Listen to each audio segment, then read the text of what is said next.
All right, guys. Thanks for coming in. Episode 5 of Third and Teal. In relation with the CPN Curtis Podcast Network. That is this AFC South show, Unstabled, Real Texas Team, and Titan Takeaways. Boo, we hate those guys. Anyways, so we're coming in. We got episode 5. As always, Trevor Downs in the building. How you doing, Trevor? Oh, we're doing well, man. Just another day in the neighborhood. Yeah. It's a great day, though. It's a great fucking day. It's a great day. Great day to lose in Madden. Eric, how you doing? I'm doing great. And I don't play Madden anymore. So, hey, I'm good. I'm sorry, Trevor. But now we got a little bit to talk about today. Had some news. Had some big news today. We got a player that we've all wanted to re-sign. Josh Allen has officially signed with the Jaguars. I saw a couple different numbers thrown out there. I saw 5 years, 150 million, 88 guaranteed. I've seen 5 years, 141 million, 76 guaranteed or something like that, 79. Either way, we're just going to go off of 5 years, 150 million, 88 guaranteed, easy round numbers.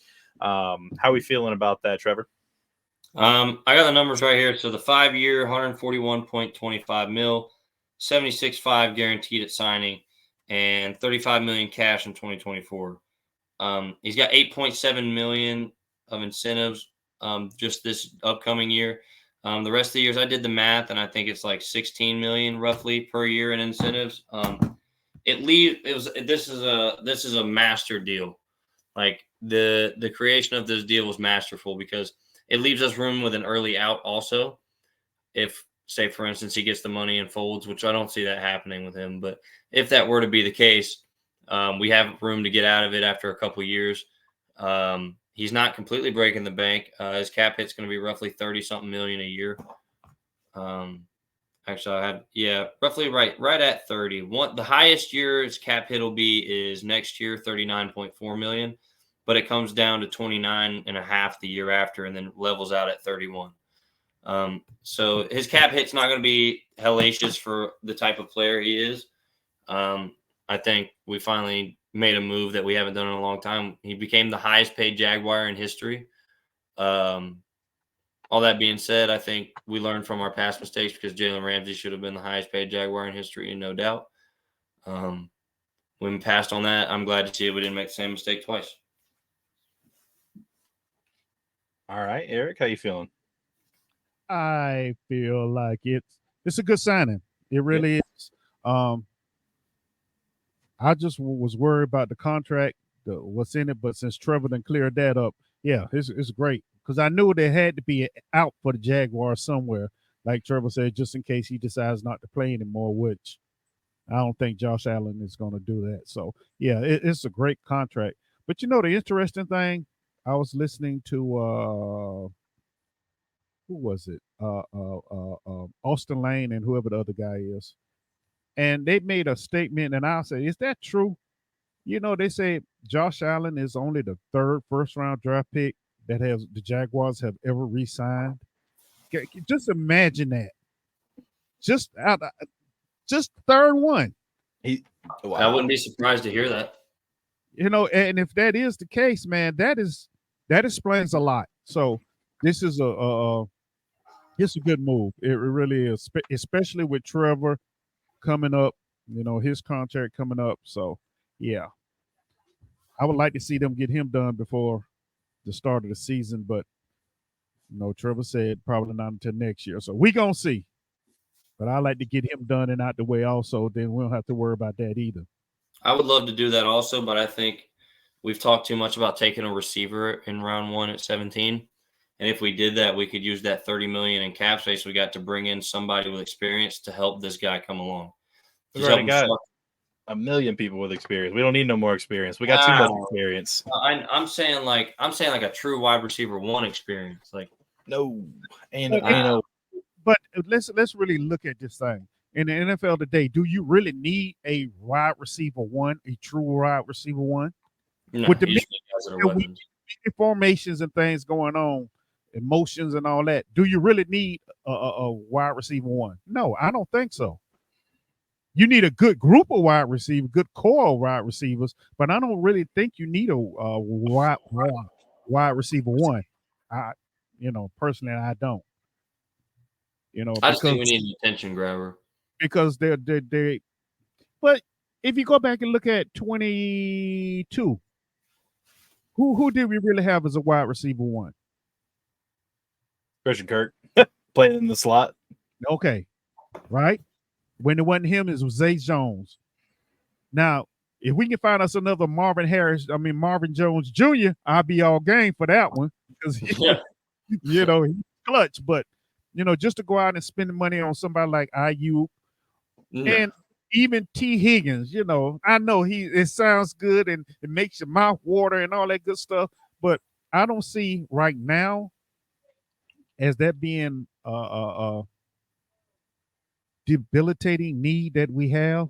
I really don't, because I do believe our receiving core is good enough. They proved it already. It just got haywire last year trying to force the ball to Ridley and injuries. So, that's the way I look at it. So I really think we need to go out there and right now we need to just on Trevor's contract and sit back and wait and get the draft done and then go from there. Okay. Yeah. No, I agree. I personally would love to see Trevor Lawrence sign this offseason to like a 6-7 year deal. If not like a 10-year deal, that'd be great. Go ahead and get him locked up for the long haul. One of the things too, like you had mentioned there, Eric, I mean, Doug Peterson, our head coach, won a Super Bowl with Alshon Jeffrey as his number one wide receiver. True. And not a single player on that team had over like 800 yards receiving. You're right. And they had 3 running backs that all had like 500-600 yards apiece. Really, it's the name of the game is spreading the ball around. As much as it's great to have that elite threat, it's not a requirement as long as you can give your quarterback time and your receivers can get separation. That's kind of where we lacked last year was the separation, where we had players where, now Gabe Davis is a guy where he might not get the best separation, but he's got strong hands and he's going to come down with the ball if it hits him in the hands. He doesn't require a yard or two of separation to be able to catch a football over somebody. Whereas Zay Jones, he's one of those guys where he's either catching it with one finger and the other hand tied behind his back doing a front flip, or he's dropping a wide open pass because he's in the back of the end zone and can't keep his feet down for some reason. It's I think that wasting capital and money on a guy who isn't even the number one on their own team, like Ayuk is the 4th target on his team, and you can't convince me otherwise. T. Higgins got replaced by Jamar Chase. He could be solid. He could be a wide receiver 1, but you're going to go out there and pay a guy who's been on a team who couldn't keep his own job, who got, you got replaced over drafting a tackle to protect Joe Burrow, who's coming off a torn ACL. That tells you something. The only person I would be willing to trade any capital for, especially early capital, is Justin Jefferson. If we had a chance to make a run at Justin Jefferson, I'd do that in a heartbeat, honestly. I think that with his size, athleticism, and the way his ball skills, he's worth it. But to go out there and pay a guy like Ayuk or somebody who's had one really good season, then been kind of like I said, he gets covered up a lot by Christian McCaffrey. Like the running back's a bigger target than you had like in the pass game. It's just one of those things where I can't trust that guy to be my number one. All signs are pointing to wide receiver in the first round. I've seen some stuff come out about tackle and all that, but then like literally everything and other people who have some inside connections are saying it's looking wide receiver. Whether that's Adonai Mitchell, whether that's Brian Thomas Jr., whether we trade up for a guy like Rome or, trade up for a guy like BTJ or Dabers or whoever's there. I just think we're going to be going wide receiver in round 1. I don't think we're going to waste capital on a guy to sit in front of him when we already have a lot of vets in the building at that position. But I don't think we should have spent a crap ton of money on one. The Josh Allen signing, though, back to the original question. My bad. But back to the original question, I think it was a great signing. The cap hit is right, especially this season. That's another reason I want to sign Trevor now, is where we can go ahead and get his and Josh's deals worked out while we have $30 million in cap to work with next year. It's just one of those things where, again, too, lock him down now. Maybe he'll take a little less money. What I'm thinking is we do the draft, then we sign him. Because, reports say that he went in the building with the ownership and the upper brass and said, hey, look, I can beat Tom Brady, but you got to give me some weapons. You got to give me the number one guy. You got to give me this. So we'll see how it goes. It could happen. It probably won't happen, but this signing with Josh Allen definitely makes it possible.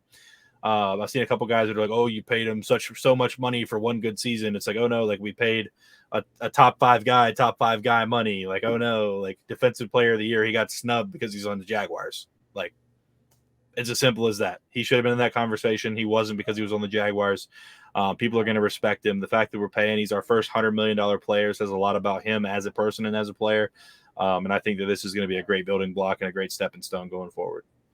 The interesting thing about those people that say, "Oh, you overpaid him," or "He not that good," they just looking at highlights, and that's all. They're not looking at the way he plays the whole season, or even the season before them. They just. I know this is a let me see you get a sack type of thing, but he does so much more, and he's at least the last couple of seasons, he's really done a lot as far as production and stuff. So I think, yeah, he deserved it. And as far as Trevor, the reason why I prefer them to do it now, get his contract done now, because if he goes out and balls out next year, it's going to cost him. Yes. So get him done now. And he also has that Tom Brady approach, though. I got to say that real quick. He's very let me spread it to the team than just be me getting mega millions. You know what I mean? Yeah. Like, I think I wouldn't mind getting him signed now. Mm-hmm. I don't know that they will or not. I mean, I don't see why we wouldn't. But then again, I think they want to do a really long-term deal with him. I think they know that he's the guy, That being said, I don't know that $30 million is going to be enough to do that. And his cap hit's not going to take that much, though, for the first season at least, I'm sure.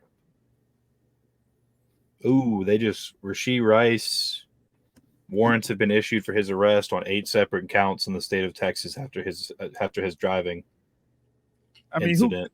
Who didn't see that coming? Good night. I mean, there's no way he was going to walk away from that scot-free. No. That sucks for them too. I mean, that's good for us, anybody who's not the Chiefs, but that sucks for the Chiefs because he was a really promising young target. He was actually their number 1 wide receiver last year outside of Travis Kelce. So that sucks for them, but I mean, that's a nice little thing to happen for Duval. So, go Jags. Right. You do something stupid, that's on you, but I mean, at least the Chiefs don't have a weapon anymore. Yeah. I mean, that just sounds so not right, though. I know it doesn't, but at the same time, like, I want to win football games. So, right, I understand. But I mean, there is a rumor though that Trevor Lawrence and the team are in talks in conversations and talks about the contract. Whether or not we think that'll really happen, I mean, we'll just have to see. You never really know. I felt like people, everybody's been talking about the, Josh Allen contract. Everybody's like, "Oh, we're not signing him." And other people are like, we didn't sign Evan Ingram until July. So like, there's been a lot up in the air about who's getting signed, what's happening. Even Dilla and other guys who are close to the building haven't really had too much to say on it.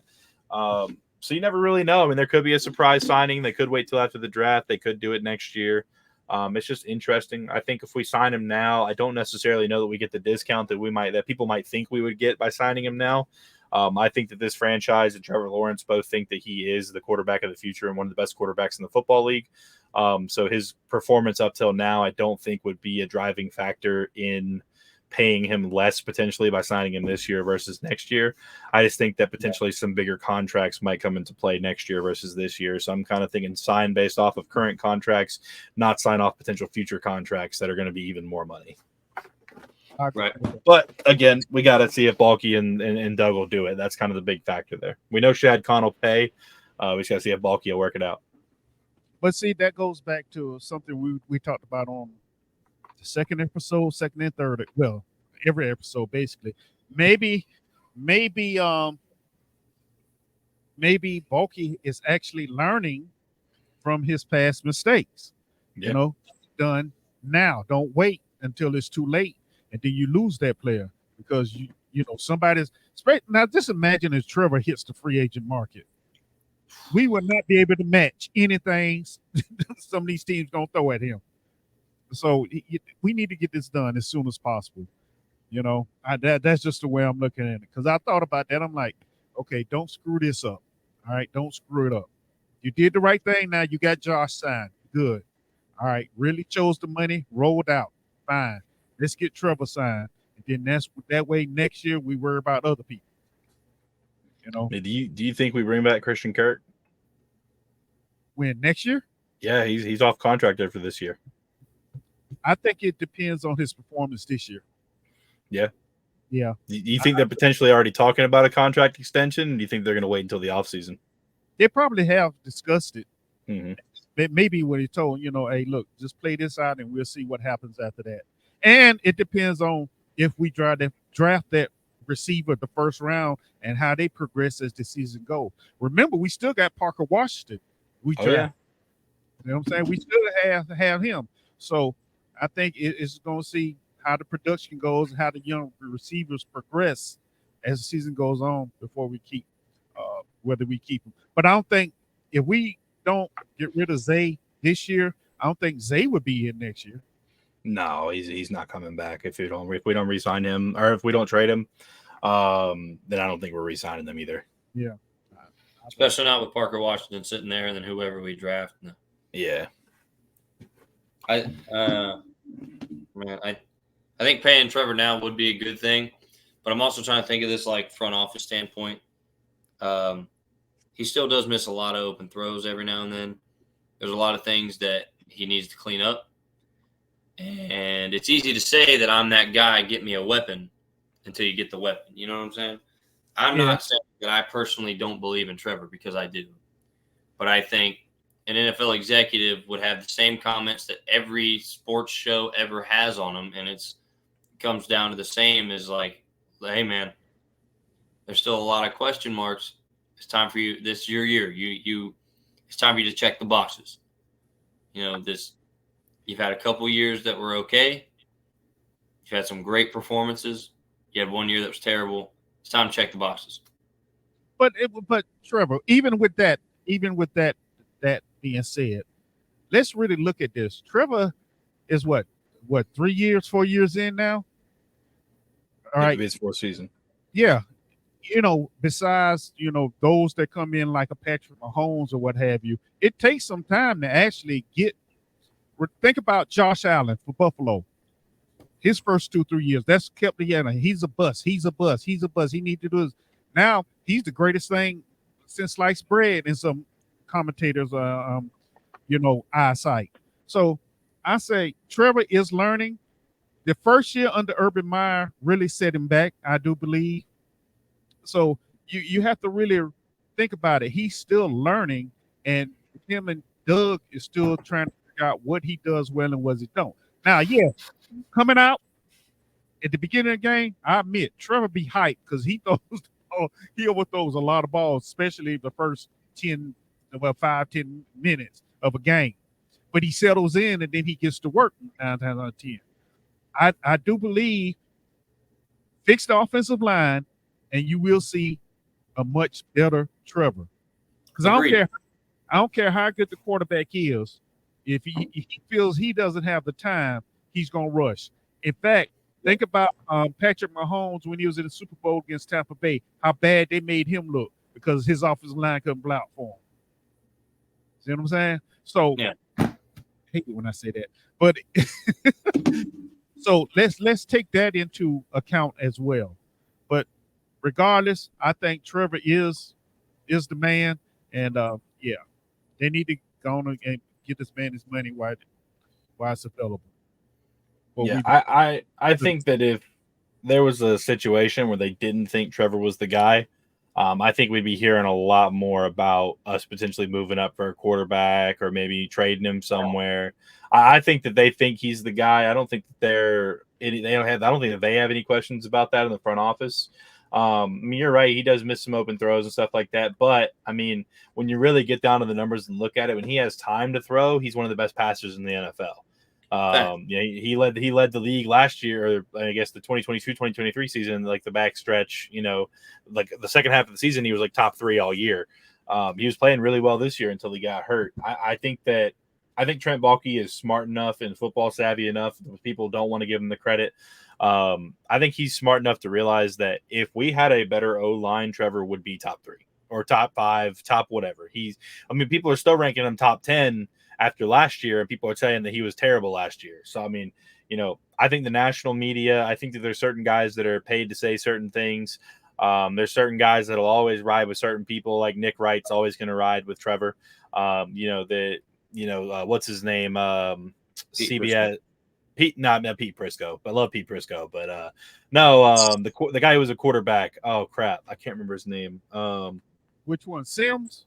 Yeah, Sims. Yeah, Chris Sims. I mean, he was the same guy that was just straight deep throating Zach Wilson before the draft, talking about how he's way better than Trevor, and he may have gone to a smaller school, but he's got a bigger arm, and did you see his pro day? Blah blah blah blah blah. Like, no one in their right mind would have taken Zach Wilson over Trevor Lawrence at number 1 overall pick.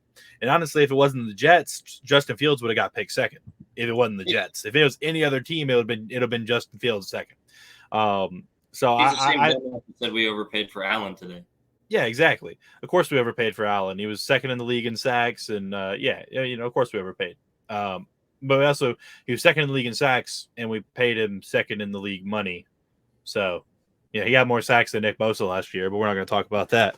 Kind of one of the things, is I think that if he wasn't the guy, or they had any question marks about him still, I think there'd be a lot more talk surrounding us taking somebody in this draft or maybe moving on from him.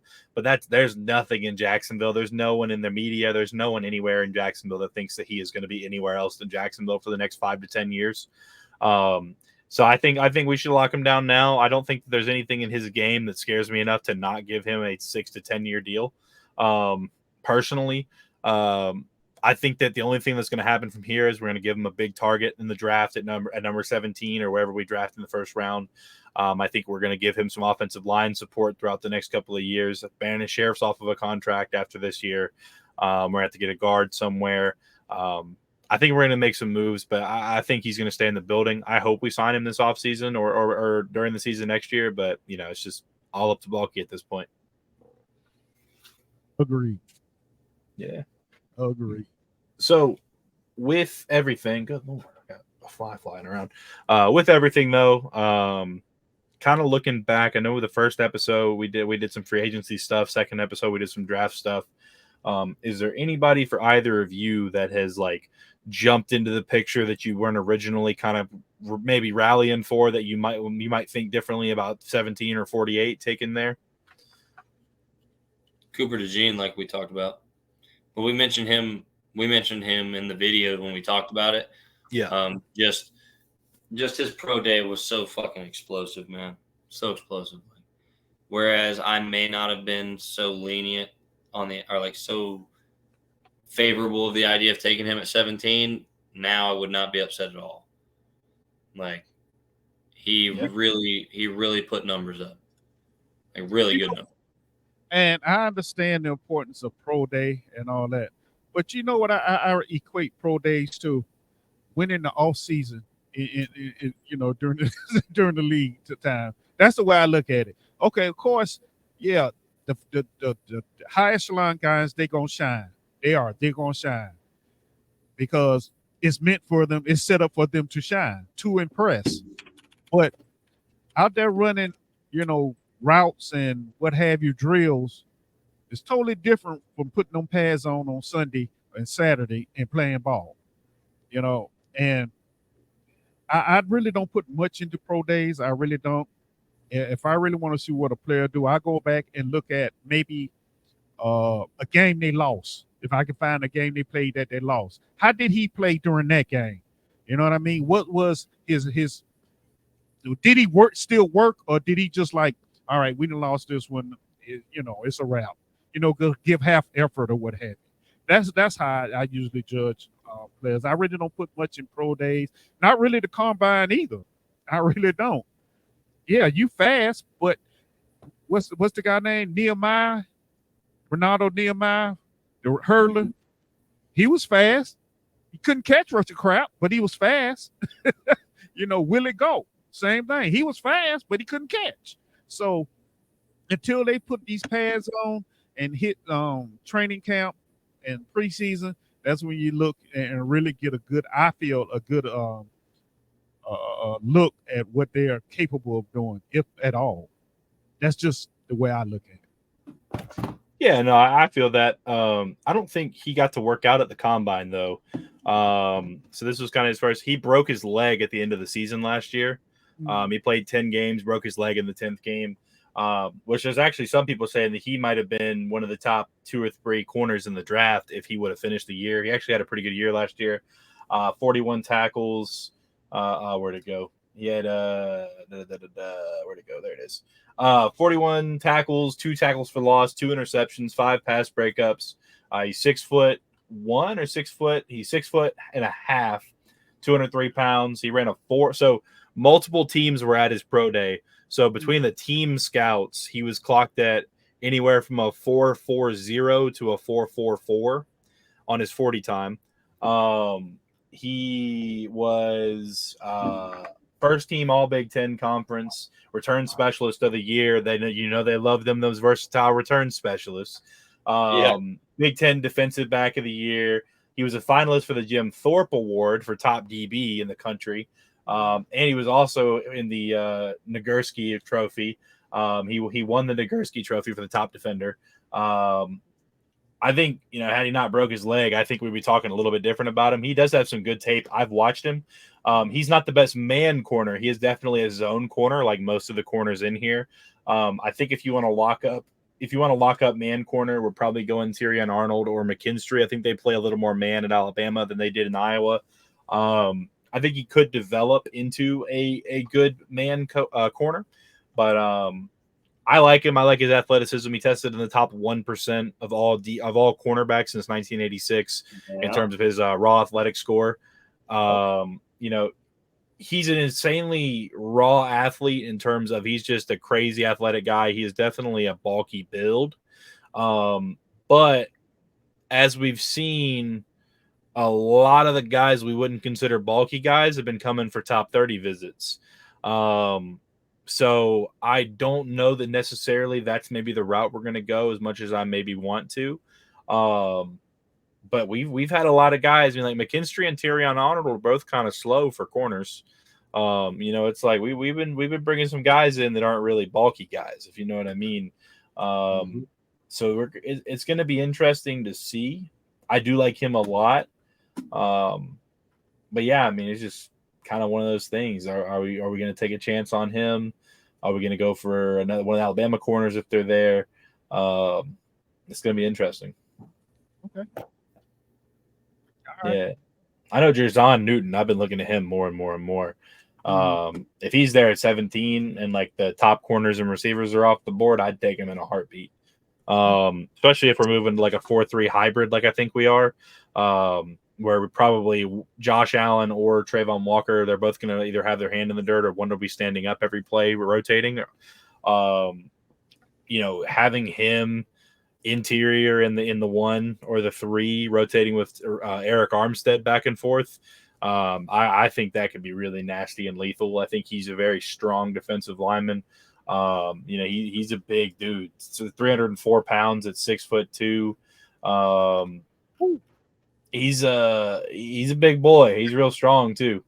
I don't know, man. I've been looking at him more and more, and I like him more and more the more I look at him. He's only 21. He'll be 22 by the time the season starts. August 31st is his birthday, so right before the season starts, he'll be 22 years old. He's getting projected pretty high there. 304 at 6'2". That's a big old boy. And he ran a 4.95, I think. Hold on, I have the draft profile here. Yeah, he ran a 4.95. I mean, that's not blazing, but for a guy who's 6'2" and 302 pounds, that's 304 pounds. That's moving pretty good. And he was rolling. He's the guy that's kind of jumped out to me a little bit more. As much as I want to take as much as I want to take a wide receiver there, I would not be upset taking him at 17 because I don't think there's anything we can hurt ourselves by adding another big defender in the middle. Because honestly, Hamilton, I'm just not sure on him. I'm not out on Hamilton, but I don't know that he's a people mover like we want him to be. It depends on if he put the weight back on and got strong again after his unfortunate injury and sickness last year. we bring this guy in. He could be a day one contributor at the position, and matching him up with a guy like Eric Armstead to learn from. Even though they're not really the same player, they're still similar enough. They play a similar enough position where they could rotate back and forth. And with was it Tavondre Sweat that got the DUI or the DWI the other day? Yeah. It's like with him being out of the mix as well, that's one less DT. This is a pretty good class for DT, but it's not a deep class for DT. So he's kind of been jumping off more and more for me, and I think he'd be an interesting pickup if we got the chance. Okay, absolutely. I can't disagree with any of that. Yeah, let me ask something too, though, real quick. So I've been seeing some mocks about us taking edge at 17 or at 48. Do y'all think that because we re-signed Josh Allen, that completely takes edge off the table for our first 2 rounds? Yes. Okay. Oh, absolutely. I believe so too. I think him getting re-signed immediately takes us out of the conversation for that. I personally don't think we should have ever been in that conversation anymore. I don't either. We have too much invested on the edge at this point. Yeah, and even if we didn't, like, even if we weren't thinking long term past the franchise tag, corner and wide receiver are still way more needed.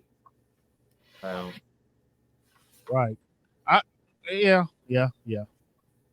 I do want to say, though, real quick before I forget, while I'm thinking about it, for the viewers at home and everything, make sure you guys tune in next week to our pod next week, because we're gonna have a special guest on next week, the host of the Page Generation Jaguar. Pretty big following, 22,000 if I'm not mistaken. So there's a lot of you fellow Jaguar fans should be pretty excited about that. So make sure you tune into that. We're going to have him on next week. Yes, sir. Yeah, that's be cool, man. Yeah, it'd be 3 of us and him. Oh, heck yeah. Hopefully we can get Randy back here soon. But okay, 483 views on the short from today with 9 likes. I see you, Trevor. Yeah, I like Trevor. Yeah, I got that. Oh yeah. Oh man, I don't know. You might not want to post it. Trevor's got that cute face on there or something. People are showing up like crazy for him. I don't know what's going on. Oh yeah, thanks, baby. Let's go. This is about to just be the Trevor show at this point. Hey, listen. This is all I can say about this. Let me see. It's gotta be because the fellow fans agree with everything I just said. Let's see. Can I? Yeah, there we go. Here we go. The Trevor show. The Trevor show.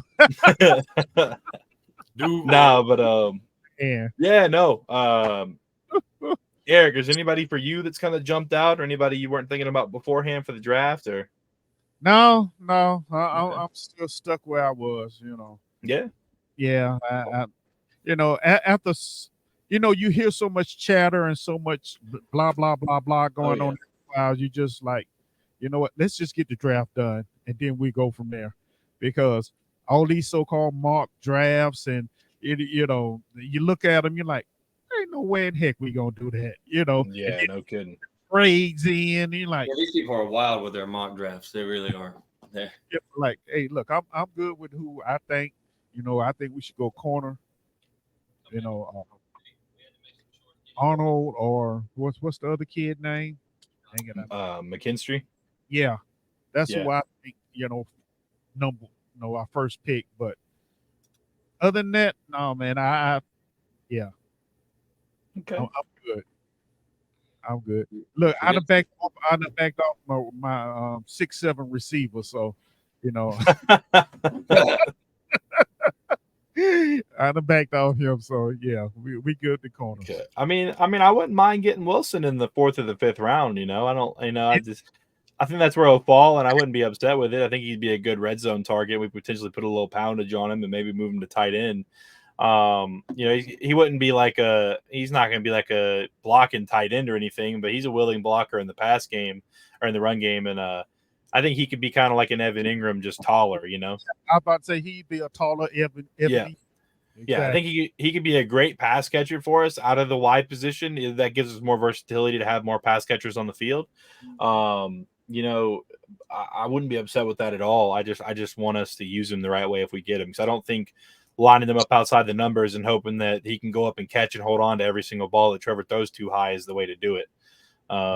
So, but he could be an absolute steal for somebody. He could come out and be the best 6'5+ receiver we've ever seen. He's fast for his size. You know, a 4.51 at 6'7" or 6'6" and 3/8 or whatever he is. I mean, that's crazy. Yeah, he's moving. You know, I don't think he's a bad player. I think he's a good player. I just don't know that necessarily the first couple rounds are going to be for him. I think he's going to be a day 3 guy. I think he could be a very high profile day 3 guy. I think he could go early in the 4th or 5th round. But I mean, I just don't know that he's going to be a top guy. I think there's some concerns with his longevity. You know, normally you get those big guys like that, they can't handle the hits and everything. But I mean, like I said, I would love to have Johnny Wilson on the team if we got him in the 4th round or later. Agreed. I can't with that. Okay. But I'm still gonna, you know. Oh yeah. Root. No, I got you. There's a couple. There's plenty of Florida guys that I'd love to see in Jaguars gear. You know. No. Yes. Speaking of the draft, you know why? Because every time we draft a Florida guy, he turns out to be garbage. Whoa! Not every time. Not every time. But not besides Fred Taylor. No, Dante Fowler was solid while he was here. No, he wasn't. Yes, he was. He was all right. I mean, I'm not saying he lived up to his draft pick, but he wasn't a bad player. Yeah, he was all right. And then he went on to have a couple of double-digit sack seasons, but we had Ngakoue, who was stripping the ball every time he got around, and we had Calais Campbell, and we had all those guys. It was kind of hard to – him and Ngakoue started getting into it, and they had to decide which one they wanted, and they didn't get to keep either. So, you know, it's kind of just one of those things. But there's a lot coming out about that 2018 season now about how toxic it was. But I still stay away from Florida. Yeah, that's fine. Speaking of the draft, though, I'm going to make sure everybody knows. Make sure you guys are keeping an eye on the page right after the draft, close to after, because we're going to have some short clips of live reactions to the draft picks in the stadium with the rest of you fellow Jaguar fans. Like, I hope to meet some of you guys, see some of you guys there, whatever, you know. Same at the games, but day of the draft, we will be getting clips and videos of the live reactions along with the rest of Duval for our picks this year. So that is outstanding, Trevor. That is outstanding. I wish I could go, dude. It's just it's too much of a haul for me. My buddy's wedding is on Sunday, and I got a rehearsal dinner on Friday. I just can't do it. No, I got a tournament that weekend, so I can't do it either. Eric, how good of a bowler are you, Eric? I'm good enough to make money. Hey, that's what I'm talking about. That's as good as you need to be right there.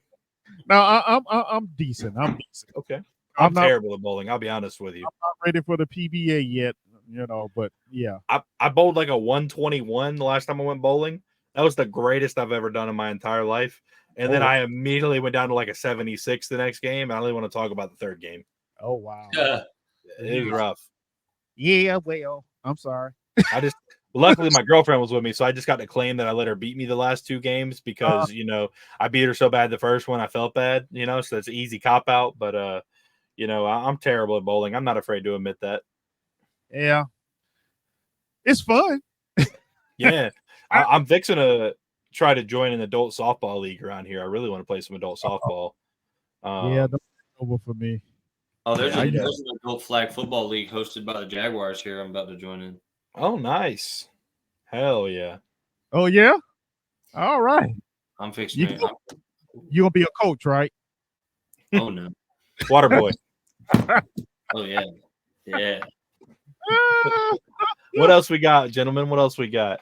Lord have mercy. I don't have too much, man. I think it was a pretty quiet week other than Josh Allen.